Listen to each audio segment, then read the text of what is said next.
Mesdames, Messieurs, bonjour. Très heureux de vous retrouver ici en direct de la Porte de Versailles à Paris dans le cadre du Salon de l'Agriculture. J'ai le plaisir d'accueillir Pascal Perry. Bonjour. Oui, bonjour. Bonjour Pascal. Alors vous êtes géographe, fondateur du groupe de recherche et de réflexion scientifique Oui à l'innovation.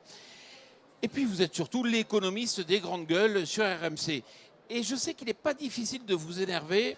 Bon, je ne veux pas avoir besoin à pousser beaucoup. Vous êtes l'auteur de l'ouvrage Notre si cher principe de précaution. Alors pourquoi dites-vous qu'il ne faut pas opposer les agricultures, la petite agriculture et la grande agriculture? D'abord parce que je crois que les consommateurs ont besoin des deux, parce que notre pays a besoin des deux, parce que nous avons des géographies diversifiées. Nous avons la chance de vivre dans un pays où il y a une très grande façade maritime, il y a des massifs montagneux, anciens, plus récents, de grandes zones de plaine. Il y a également un goût pour les consommateurs pour une gastronomie large, un assortiment extrêmement large et très profond. Donc nous sommes le pays de la diversité et donc il est normal que l'agriculture soit le reflet de cette diversité. Je dirais même que c'est parce que nous avons cette géographie et cette agriculture que nous avons une très large diversité dans notre gastronomie et que nous devrions être encore par nature, parce que c'est notre vraie identité, le premier grand pays agricole d'Europe. C'est une place qu'il faudra d'ailleurs reconquérir à l'occasion. Alors, à part un certain nombre d'agriculteurs, je pensais qu'il n'y avait personne qui pouvait défendre le glyphosate. Vous défendez l'utilisation pour certains usages. Alors, je ne suis pas un ami du glyphosate. Je veux dire, j'en consomme pas le matin au petit déjeuner. Je dis simplement que c'est un produit qui existe depuis 1974, qu'on n'a pas trouvé de substitut et que d'un seul coup, en quelques mois, il faudrait imaginer des solutions alternatives. J'observe simplement qu'il y a sur ce point un manque de transparence dans la communication. Premier point, on a un rapport du Centre international de recherche contre le cancer qui nous dit que le glyphosate est un cancérogène probable.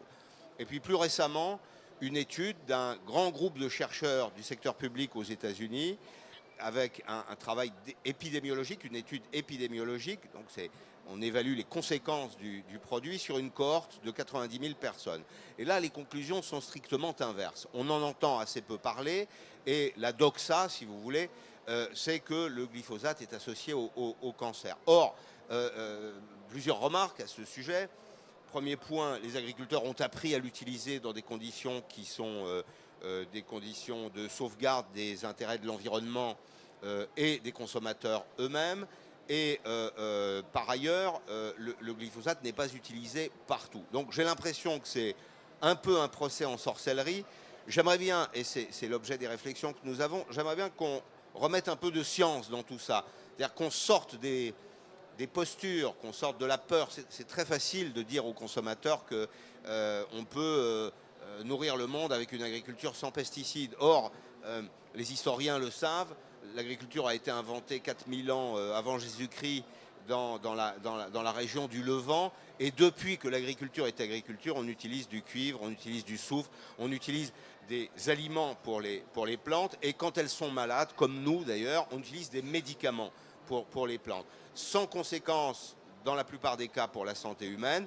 J'observe que la période d'utilisation du glyphosate en France, de 1974 à nos jours, est une période pendant laquelle l'espérance de vie en bonne santé n'a cessé de croître, ce qui semble quand même signifier, quand on a un tout petit peu de logique, de bonne logique en tout cas, que notre alimentation ne nous empoisonne pas. Aujourd'hui, on ne respecte pas la vérité scientifique. Peut-être les médias en particulier ne respectent pas cette vérité. Alors, les médias aiment les choses simples. Alors, il y a aujourd'hui, c'est un peu compliqué, je vais juste une seconde rentrer dans le détail. Qui fait l'opinion aujourd'hui en France? C'est essentiellement la télévision. Et dans la télévision, il y a deux grandes familles. Il y a les chaînes généralistes et puis il y a les chaînes d'infos. Les chaînes d'infos sont en situation de concurrence les unes avec les autres et c'est elles qui déterminent les grands sujets. Bien, elles sont en situation de concurrence, donc quand on est en concurrence, on cherche à se démarquer. Évidemment, l'argument le plus puissant, c'est celui de la peur. Quand on est capable d'attirer l'attention avec des informations de caractère spectaculaire, des théories souvent séduisantes mais fausses, quand on est en situation d'attirer l'opinion, évidemment ça crée un flux d'audience.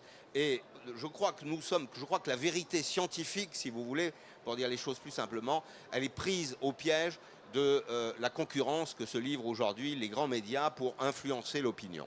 Vous allez même plus loin, parce que vous dites, aujourd'hui, quelque part, même la société civile ne devrait pas interférer avec la science. Alors oui, je dis, c'est une formule pour résumer les choses, je dis que le progrès scientifique ne se décrète pas au suffrage universel. C'est-à-dire que je ne demande pas à l'opinion, je ne suis moi-même j'ai fait des études d'économie et de géographie, je ne suis pas chimiste.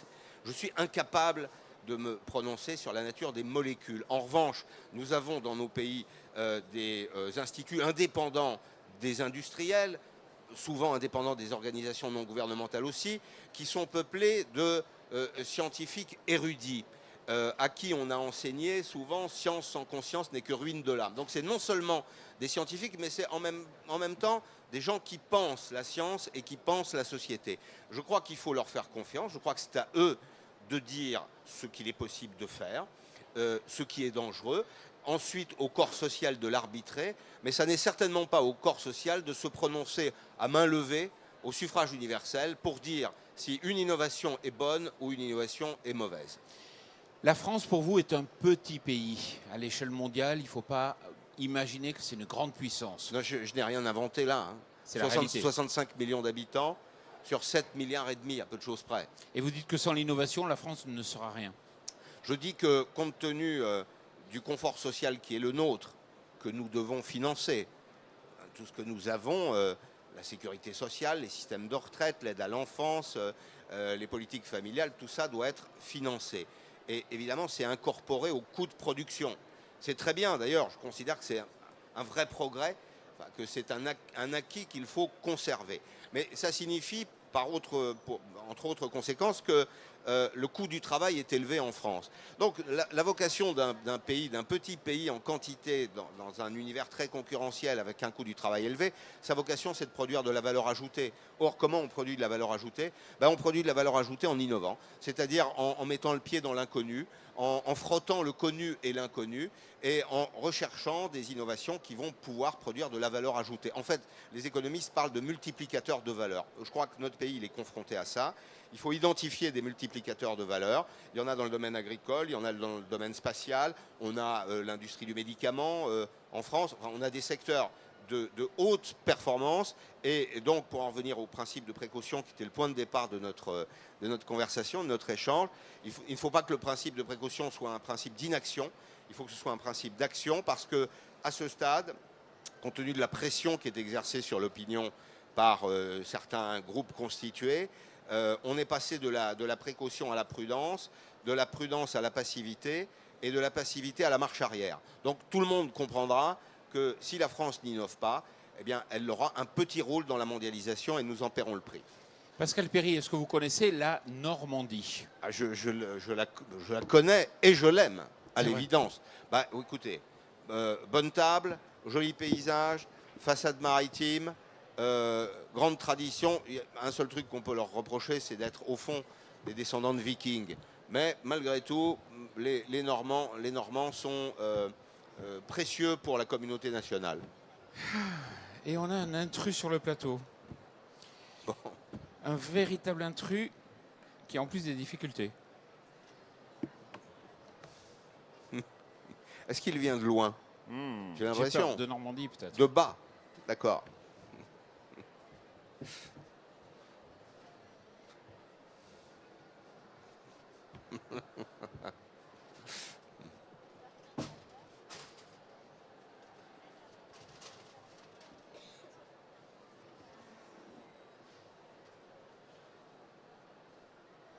Je suis curieux de voir la suite.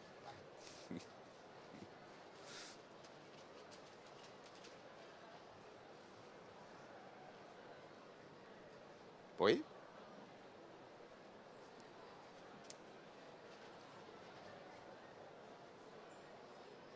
Bon.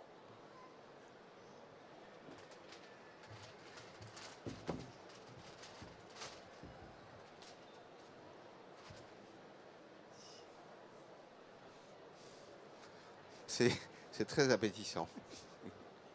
Ouais.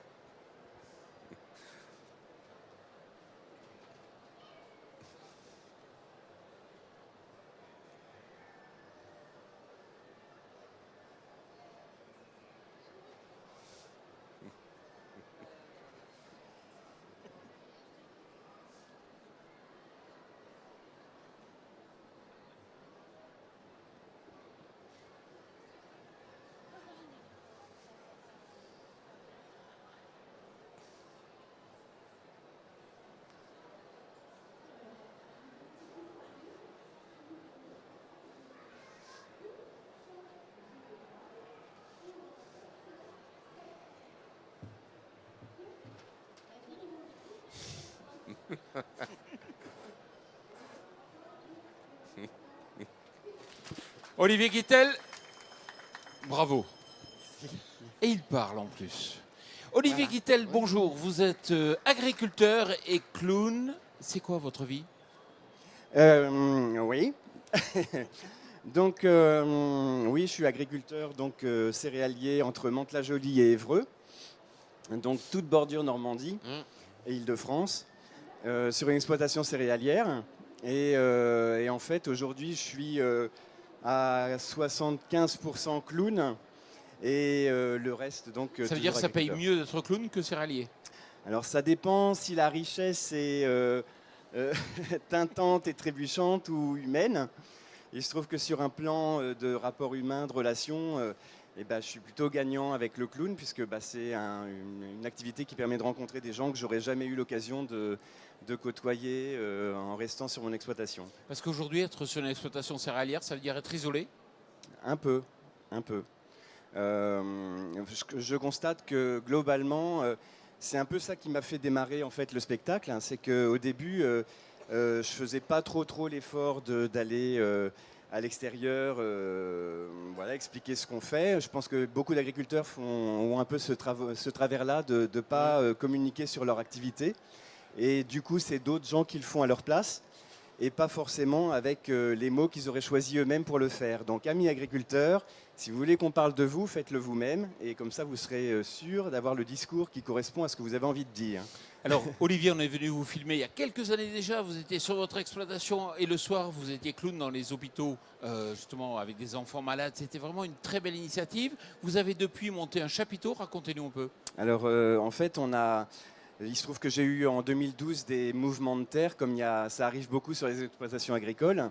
Mes propriétaires ont repris leurs biens et du coup, ça a été l'occasion de rebondir sur mon activité de spectacle que j'ai donc décidé de professionnaliser. Et donc, on a ouvert un petit théâtre sur la ferme qui n'a pas eu son permis de construire puisque, en fait, un théâtre sur une exploitation agricole n'existe pas, il ne peut pas exister. C'est pas possible. Non, c'est pas prévu dans les textes et du coup, voilà. Et du coup, j'ai installé un chapiteau de cirque parce que là, du coup, c'est une construction nomade et c'est pas soumis aux mêmes prérogatives. Et depuis, la compagnie, en fait, rassemble 5 clowns permanents et une quinzaine de clowns ponctuels qui ont un autre métier, qui ne sont pas que clowns. Les 5 permanents ne font pratiquement que ça. Et puis après, on a des soutiens, des gens qui ne sont pas clowns, mais qui font la cuisine, qui mettent les chaises, qui font le parking, qui font tout ce qui est... Et ça marche bien. Oui, ça marche très bien. Ouais. Donc, comme quoi, il y a possibilité toujours de créer des choses dans Bien sa sûr, ferme. bien Quel sûr. regard vous portez sur l'évolution de l'agriculture aujourd'hui? On doit aller de plus en plus vers des doubles métiers? Alors non, je ne pense pas que ma solution à moi soit la panacée universelle. Chacun trouve midi à sa porte. Il se trouve que moi, ça a été ma solution. C'était à la fois un souhait, enfin un désir, et puis ça correspondait bien à mon style de vie. Et du coup, je ne voulais pas choisir entre l'agriculture et le spectacle, et donc j'ai mené les deux de front. Alors il se trouve qu'aujourd'hui, j'ai quelqu'un qui intervient sur l'exploitation. En fait, j'ai commencé par le cercle d'échange, qui faisait ponctuellement quelques activités sur ma ferme. Un cercle d'échange, pour expliquer, Pascal Perry, c'est les agriculteurs qui se mettent ensemble pour prêter du matériel ou l'homme et le matériel. Voilà, c'est une espèce de banque d'échange de matériel et de moyens de production. Il n'y en a qu'un qui marche, il est en Normandie. Et voilà, c'est le nôtre. et puis ensuite, comme je faisais faire de plus en plus de choses, parce que moi j'étais de moins en moins disponible, en fait, j'ai passé un deal avec un jeune agriculteur qui voulait s'installer mais qui n'avait pas la surface. Et en fait, on travaille ensemble et ça se passe super bien. Bon, très bien. On va accueillir un autre artiste. Il s'agit de Singe. Je vous demande de l'applaudir. Voilà, il va. Singe, d'abord, on va passer un peu au côté interview. Bonjour, ça va? Bonjour.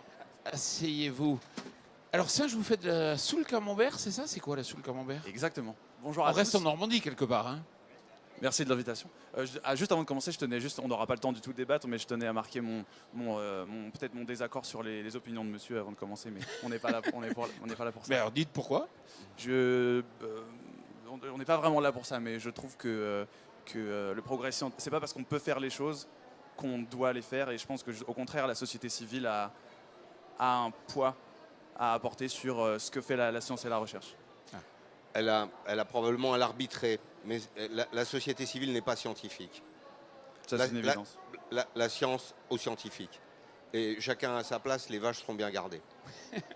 Bref, la soul camembert, en tout cas. pour revenir. Ouais, la soul camembert, c'est un terme un peu comme ça, dichotomique. Je ne sais pas si le mot existe, mais c'est moi, ce qui m'a sauvé dans ma vie aux périodes où j'étais vraiment pas bien, c'est la soul, c'est la musique qui vient de l'âme, c'est la musique américaine, une musique de résistance, une musique d'affirmation de soi face à l'oppression. Et c'est la musique que j'écoute et c'est la musique que je fais du coup naturellement. Après, Pourquoi camembert? Pourquoi camembert? Moi, je suis pas américain. J'ai vécu des formes d'oppression dans ma vie, mais j'ai pas vécu ce qu'ont vécu les gens là-bas. J'assume mon identité de français, quoi. Je suis un jeune français blanc de classe moyenne et j'écris en français, je chante en français. Je fais de la musique qui sent fort aussi. La fourrure a peut-être quelque chose à voir là-dedans, mais voilà. D'accord. Donc votre groupe va s'installer. C'est le moment ou jamais. Vous vivez où là actuellement? Moi, je vis à Paris. D'accord. Quelle vision vous avez de l'agriculture? Je vois beaucoup de plus en plus de gens qui sont, comme moi, pas du tout satisfaits de ce que font certaines grosses sociétés. Et je vois beaucoup d'initiatives que prennent les gens pour se mettre leurs compétences en commun, partager, utiliser les nouvelles technologies pour plus de raisonnement et pour avoir des produits plus sains. Voilà. Donc il y a de gros problèmes dans la manière dont le monde, de manière générale, gère l'agriculture, avec des choses parfois qui vont à l'outrance et qui nous font tomber malades. Et je pense que voilà. Et ça passe pas que par le tuyau des médias? Vous ne pensez pas que c'est uniquement l'image qui est projetée ou c'est la réalité? Mais il faut aller sur le terrain. Est-ce que vous avez l'occasion d'aller rencontrer les agriculteurs, comme par exemple Olivier? Oui, j'en ai déjà rencontré, j'en connais. Je me suis intéressé à des études scientifiques et il y a des arguments très scientifiques, justement. Les scientifiques le disent. Donc voilà. Et moi, je vois beaucoup de gens aussi qui se responsabilisent et qui utilisent aussi les nouvelles technologies pour apporter de nouvelles choses, quoi. Je trouve ça très bien. On va vous donner le mot de la fin et le mot de la fin en chanson. Je vous laisse vous installer. Pendant ce temps, je vais remercier un peu tous nos invités. Olivier Guittel, merci beaucoup. On vous retrouve sur votre théâtre ou comment vous sur Allô, Internet? moi, compagnie Étincelle Bouillasse. Retenez bien ce nom, compagnie Étincelle Bouillasse. Et sur Internet. Et sur Internet, bien sûr. Pascal Perry, merci beaucoup. Et je vous en prie. Très heureux de vous avoir accueilli ici. Et puis on écoute donc de la soul camembert pour finir cette émission. Le jack de guitare doit être quelque part. Ah, le voilà. Merci Jean-Paul.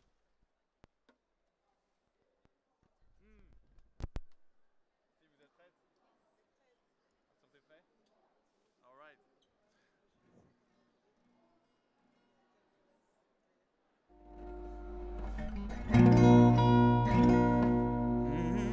Salon de l'agriculture, vous êtes prêts? Est-ce que vous êtes prêts?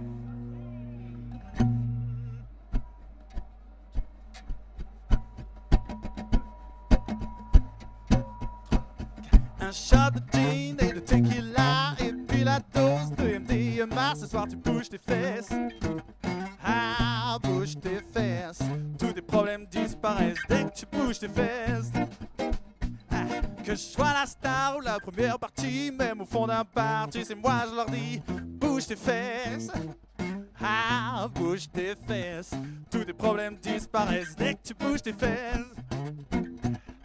Ça c'est comme ça que le mot appelé. Je secoue la queue depuis que je suis né, puis je bouge mes fesses. Ah, je bouge mes fesses. Tous tes problèmes disparaissent dès que tu bouges tes... Allez, bouge les affaires. Hey, hey, hey. Ma. Wow. Yeah. Ah. Bouge tes fesses. Grosse ou plate, c'est pas ça le problème. Pour dresser sinistre, faut que tu sois toi-même et que tu bouges tes fesses. Ah, bouge tes fesses. Tous tes problèmes disparaissent dès que tu bouges tes... Ouais, si tu crois que ta meuf kiffe plus, faut que t'arrêtes de te plaindre et que tu secoues ton cul. Allez, bouge tes fesses. Ah, bouge tes fesses. Tous tes problèmes disparaissent dès que tu bouges tes fesses. c'est le jerk. Si t'es jeune, laisse-moi voir ton twerk. Allez, bouge tes fesses. Ah, bouge tes fesses. Tous tes problèmes disparaissent dès que tu bouges les... Allez, bouge tes fesses. Ah, ah, ah, yeah. Na, na, na, na, na. Ah, ah, bouge, bouge, bouge, bouge tes fesses. Envie de dire à ceux qui lâchent des bombes ou cognent leur meuf, pourquoi tu fais chier le monde? Au lieu de ça, bouge tes fesses. Ah, bouge tes fesses. Tous tes problèmes disparaissent dès que tu bouges tes... Allez, bouge encore. Ah, ah, yeah, yeah, yeah. Na, na, na, na. Ah, ouais. Allez, bouge encore.